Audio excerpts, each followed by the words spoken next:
Assalomu alaykum, saxovatpesha akalar, ukalar, opa-singil, ota-onalarimiz, aka-ukalarimiz, hammalaringga hayit ayyomi muborak bo'lsin.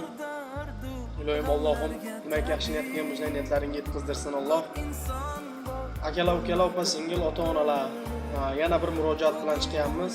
8 yasharlik balamiz 3 yoshligida kolobusga tushib ketgan, kallasiga qon yig'ilish nimasi bilan kallasiga qon yig'ilib qotib qolgan.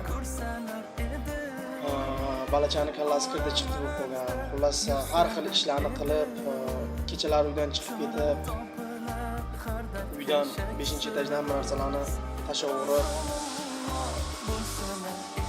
har xil hunarlarni qilyapti ekan. O'shanga pullarga borib ko'rsatsa, to'yga davosi Hindistonda bor ekan. $5000 pul kerak ekan bu pullar. O'shanga shu murojaat bilan chiqyapmiz. Mana hozir telefon nomer kartalarini hammasini qo'yamiz. O'zlarining nomeri bu nomerlar. Mana rasmchalarni qo'yamiz bu yerda. Farzandimizni kim ishonmayotganlar bo'lsa, Ramoy nomerlariga telefon qilib bemalol gaplashishlaring mumkin. Boshqa nima qo'ymaymiz. Nima deydi? Rossiyskiy karta qo'ymaymiz. Только dushanbе yana bir qanday kartalari bor. Shuni qo'yamiz. Sizlardan iltimos akalar, ukalar, bee'tibor bo'lmanglar. Mana hozir videolarni qo'yamiz. Kam qilsalaringiz qo'shib yordam qilinglar ko'plar. Alloh hammalaringdan rozi bo'lsin. Oldindan dunyo turgancha turinglar. Videoni ko'ringlar ko'plar. Assalomu alaykum, saxiy insonlar. Odamlar yordam beringlar. Shu o'g'lim 5-9 metr kolodska 4 yil oldin yiqildi.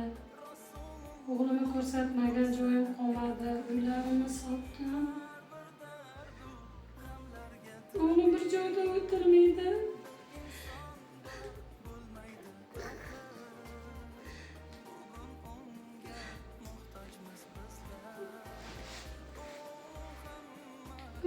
Kelgan narsalar 5-etajda tashlaydi. Qo'shnilarimgacha jalbir qilib betonga topshirib yuboryapti. Iltimos yordam beringlar. Shu o'g'limni licheniyasiga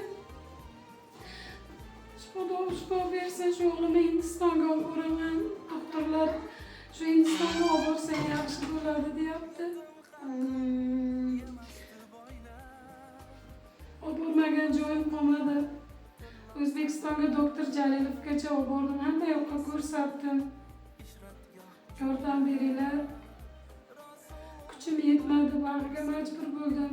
Shu gruppalarga, YouTube'ga tashlatishga, shu o'g'limga pul yig'ishga.